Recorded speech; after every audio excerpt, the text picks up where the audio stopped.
The galaxy thought humans were weak. No fleets, no empires, no fear. They called us sunbound, like it was an insult.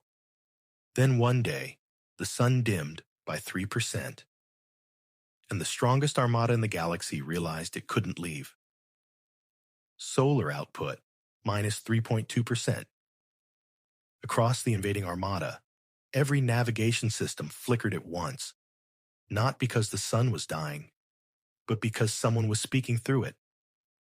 A Varkesh officer tried to laugh it off. Sensor drift. Then the star lane map tore itself apart. Without anchor stars, faster than light travel didn't slow down. It failed. Routes that had been solid for 10,000 years turned gray, then blank, like someone erased the galaxy with a fingertip. And in the silence that followed, the Varkesh Supreme Marshal finally understood what the humans had been trying to tell everyone all along. Earth wasn't the center of humanity. Sul was. And humanity had just reached up and grabbed the switch. Dismissal, and the sunbound insult the Meridian Compact called humanity sunbound the first time our early probes drifted beyond the Kuiper line. Not because we couldn't travel, because we refused to travel the way everyone else did.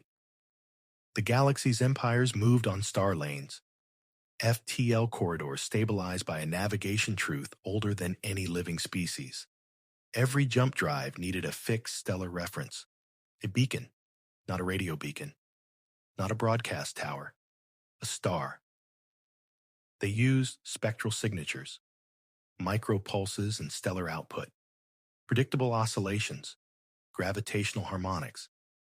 Every empire had charts that mapped anchor stars, and the biggest of them served as cosmic lighthouses. Sul was one of those lighthouses, not because we were special, because our star was stable, bright, and conveniently placed near several lane junctions. When the Meridian Compact found us, they didn't see a rising civilization. They saw a messy species clinging to a useful lighthouse. In the Compact's diplomatic archives, humanity was categorized under a phrase that sounded harmless, but carried a death sentence: non-strategic civilization. We had no fleets worth counting, no political unity worth respecting, too many wars in our history, too many scars on our maps. They granted us membership anyway, because the Compact didn't fear us. They feared the Varkesh ascendancy. The Varkesh didn't conquer worlds to own them. They conquered worlds to own their access. They captured anchor stars, rewrote lane charts, and charged civilizations rent to pass through space that had once been free. The Compact believed in rules. The Varkesh believed in tolls.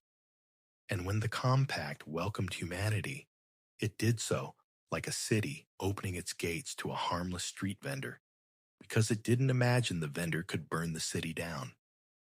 At the Meridian Council, the first human envoy arrived without war medals or ceremonial armor, just a simple patch over the chest. Heliocartography Division. A senior counselor leaned toward their microphone, amused. "You map stars?" they asked. The human envoy, Commander Neela Ortez, smiled politely. "We map dependencies," she said. They laughed, because to the Meridian Compact, mapping dependencies was what support species did. It wasn't power. Power was fleets. Power was dreadnoughts. Power was the ability to force a yes. Commander Ortez didn't argue. She simply submitted humanity's trade offers, quietly built relationships, and requested access to the Compact's navigation archives. The Compact granted it, because why deny a sunbound species a few old maps? No one noticed the human request buried in the fine print. Permission to deploy observational instrumentation within Sol's heliosphere. It passed unanimously.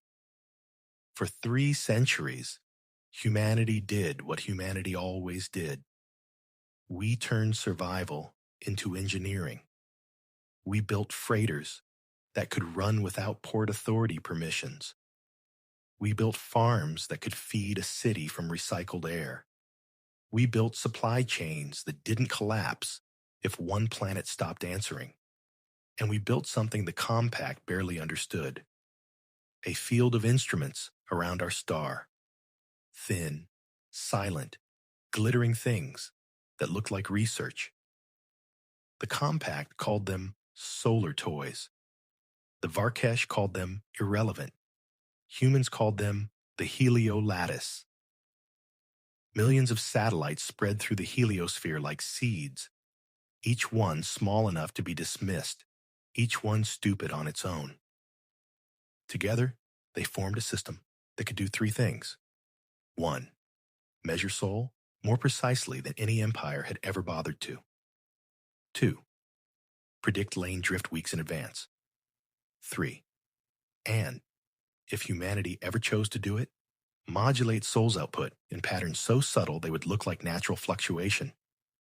It took centuries because it had to. You can't build power like this in a year. You build it the way you build immunity. Slow, quiet, and permanent. Commander Ortez rose through the ranks until she wasn't a mapper anymore. She became director of the Heliocartography Division, which was a polite Meridian title for what the Compact didn't want to admit existed: human navigation control. When the Meridian Council asked why humans spent so much money on maps, Ortez answered honestly. Because every war in our history was decided by who moved food faster, she said. And the galaxy moves on lanes, so we learned lanes. The counselors smiled. They thought it was a human proverb. They didn't hear the warning. The Varkesh ascendancy noticed humanity after a minor embarrassment. A Meridian patrol ship, old, underfunded, lost its charts in a storm corridor. It drifted near Varkesh toll space and would have become a hostage. Human freighters found it first. Not warships, freighters. They guided it home using a navigation method nobody else used. Micro-corrections, heliospheric readings, predictive drift models. They did it like it was routine. A Varkesh observer recorded the maneuver and filed a report. His conclusion wasn't about the patrol ship. It was about the humans. They navigate without paying. The ascendancy didn't fear human weapons. It feared human non-compliance. So the Varkesh sent an envoy to Meridian Council, an armored figure with a voice that sounded like a contract. We request a border adjustment, the envoy said. Everyone in the chamber went still, because request was just a polite synonym for we already took it. 12 light years, the envoy continued, including Sol, including Earth. Meridian counselors began their usual dance: appeals, compromise, treaties. The Varkesh envoy waited, patient, bored. Then Commander Ortez stood. No, she said. The chamber froze. The Varkesh envoy turned its head, slowly, like a predator noticing a small noise. You refuse, it said. Ortez nodded. Yes. A counselor hissed at her over a private channel. You can't say that. Ortez didn't look at them. The Varkesh envoy's voice remained calm. Then we will take your star, it said, and you will learn your place, sunbound. Ortez finally smiled. Not politely, not diplomatically. The smile of someone who has already finished the math. Sunbound, she repeated softly. Yes, we are. Then she added, for the record, and you're lane-bound. The Varkesh envoy didn't understand. Not yet. The Varkesh armada assembled at the edge of Meridian space. The Compact expected to see Earth panic. They expected frantic recruitment, mass shipbuilding, desperate pleas for allies. Instead, humanity did something that looked like surrender. We reduced transmissions. We stopped arguing in the council chamber. We evacuated nothing publicly. We simply optimized. Freighters changed routes without explanation. Fuel depots relocated into deep heliospheric shadow. Civilian traffic disappeared behind maintenance schedules. The Meridian Council demanded transparency. Ortez appeared before them and spoke with the calm of someone explaining weather. "We are implementing continuity protocols," she said. "Continuity of what?" a counselor demanded. Ortez answered, "Civilization." Because humanity had a doctrine the Meridian Compact never needed. We had spent our entire history preparing for the possibility that home could be taken. Not just occupied, taken. So our continuity protocols weren't about saving buildings. They were about saving. Genetic archives, cultural records, industrial templates, education systems, and the one resource every empire forgets to protect: the ability to rebuild. While the Varkesh marched toward Seoul, human ships, small, unthreatening, threaded through lanes carrying something no scanner flagged as a weapon: replacement parts for other civilizations' lane beacons. Humanity quietly repaired anchor stars in Meridian territory. We upgraded the Compact's navigation stations. We gave them independence from Varkesh toll maps. The Compact thought it was generosity. It was preparation. Because when the lanes went dark, the Meridian Compact would either survive or become Varkesh property again. Humans didn't intend to let that happen. Not because we loved the Compact, because we understood the real battlefield. The battlefield wasn't Earth. It was access. The Varkesh Armada arrived at Seoul like an eclipse made of metal. Thousands of ships poured into the system, confident and hungry. They expected to meet a human fleet. Instead, they found Seoul. Quiet. No grand defensive line. No heroic last stand. Only scattered human vessels, moving like they were late to an appointment. The Varkesh Supreme Marshal, Korath Vey, opened a channel to Earth. "Humanity," he said, "present your surrender." A human face appeared on screen. Not Ortez. Admiral June Park, Terran Continuity Fleet. His expression was bored. "You want the system?" Park asked. Korath's eyes narrowed. "Yes." Park nodded as if confirming a delivery address. "Okay," he said. "Come take it." The Varkesh Bridge erupted in laughter. Mockery poured across open channels. Clips spread to Meridian space. Humans are surrendering. Korath leaned forward. "You accept your correction?" Park's voice didn't change. "No," he said. "We accept your arrival." A Varkesh officer leaned in, uneasy. "Marshal, the sun's readings." Korath waved him away. "Stabilize your instruments." The officer swallowed. "It's not instrument drift. It's patterned." Korath's smile faded. Admiral Park's eyes sharpened slightly, the first hint of emotion. "I'll translate," he said. "You invaded a lighthouse." Korath snarled. "We will own your star." Park's reply was soft. "You can't own what you can't navigate without." Then Park ended the transmission, and Seoul began to dim. Not like a dying star, like a signal being lowered. At first, it was only a percentage point. Then 2. Then 3. Across the Varkesh Armada, drives stuttered as their anchoring algorithms searched for the familiar Sol harmonic. The lane charts, built on assumptions of stable stellar output, began to disagree with reality. A fleet that tried to jump out of Sol, misaligned by a fraction of a fraction, and reappeared inside empty space, light years from its intended exit, with engines strained and fuel bleeding. No explosion, Just a humiliating, terrifying truth. The lanes weren't broken. Their maps were. Varkesh ships tried to recalibrate, pulling backup charts. Backup charts depended on the same anchor star signature. A second jump attempt stranded another flotilla. Korath's bridge filled with shouted calculations. "Marshal, we can't lock a stable exit vector." "Marshal, our beacons are desynced." "Marshal, meridian lanes are going gray."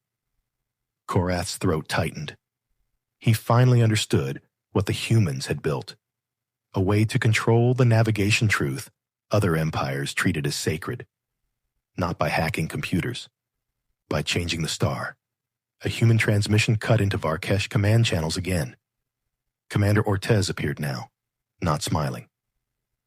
"Supreme Marshal Korath Vey," she said, "you asked for Saul." Korath tried to steady his voice. "You're killing your star." Ortez shook her head. "No," she said, "we're using it." Behind her, a schematic glowed. The helio lattice, millions of points, dancing in coordinated geometry. "We are modulating Sol's output within safe parameters," Ortez said. 3%. That's all it takes to corrupt lane lock across your fleet. Korath's eyes widened. "That's impossible." Ortez's voice was quiet. "It was, until you gave us a reason to finish it." Korath snarled. "You'll trap yourselves too." Ortez nodded. "Yes." A pause. Then she said the line that turned the war. "We've spent our whole history trapped on one world," she said. "You think we fear isolation?" She leaned closer. "We built our civilization, assuming the door could close. Then she delivered the true threat. You built yours, assuming it never would." The Varkesh Armada was the largest military force in Meridian space. And for the first time in its history, it couldn't move. It couldn't retreat without risking misjump catastrophe. It couldn't advance deeper into the system without fuel resupply. It couldn't resupply because its supply convoys were lane-bound too. So the Varkesh did what empires always do when force fails. They tried terror, orbital bombardment threats, hostage announcements, demands broadcast to Meridian worlds. Submit, or you will share Earth's fate. Humans didn't answer threats with speeches. They answered with systems. Within days, Meridian worlds began refusing Varkesh toll payments because human engineers had quietly installed alternative beacon alignments. Varkesh revenue dried up. Within weeks, Varkesh client states stopped sending supplies because those supplies couldn't safely cross lane space without Sol's stable reference. And within Sol itself, the humans did something the Varkesh had never experienced. They boarded, not to kill crews, but to remove capability. Small human craft, unarmed by Varkesh standards, latched onto stranded ships. Not to explode them, to disable them. They cut propulsion couplers. They drained fuel catalysts. They removed navigation cores like a mechanic removing a battery. They left ships intact. They left crews alive. And they left one message stenciled in Varkesh language on every immobilized hull. Access revoked. Korath watched his fleet become a graveyard of expensive, useless metal. He demanded a battle.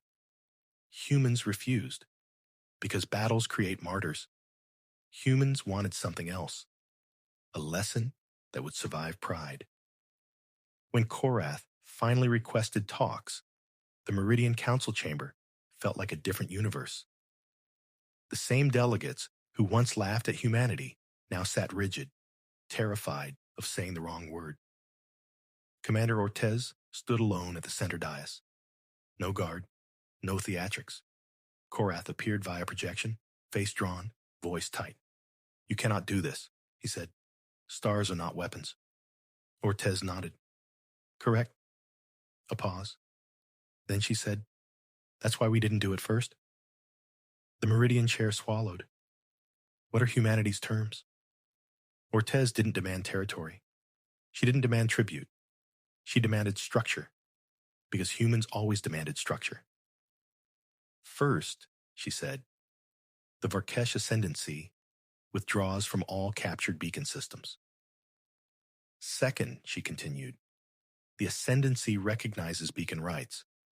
No empire may monopolize anchor stars, tax lane access, or modify stellar references for coercion, Korath hissed. And humanity, you just proved you can modify Saul. Ortez held his gaze. And that is precisely why we will be custodians, she said, not owners.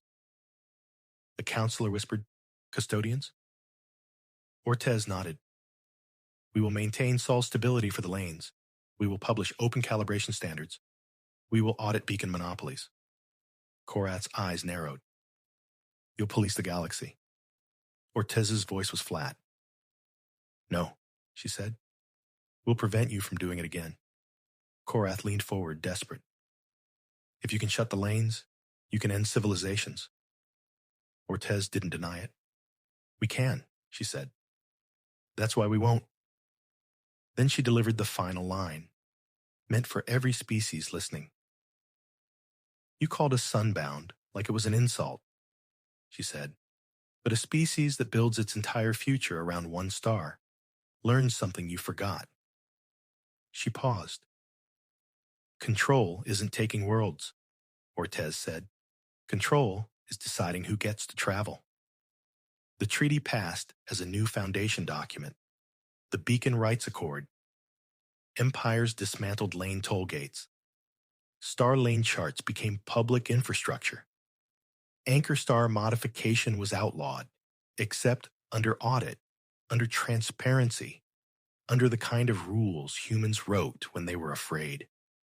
The Varkesh Ascendancy shrank, not because humans invaded it, but because its entire business model died. And humanity never rebuilt its reputation with grand statues or victory parades. It rebuilt it the way it built everything, quietly, systematically, with paperwork and redundancy, and a refusal to be trapped again. In Meridian Council halls, the old insult faded, sunbound. It used to mean primitive. Now it meant something else. It meant you belonged to the one species in the region that understood the truth behind every war. Guns win battles. Access wins eras. And if you ever forgot, if you ever decided to correct humanity again, you might look up one day and find that the sun was still shining. But the lanes were gone.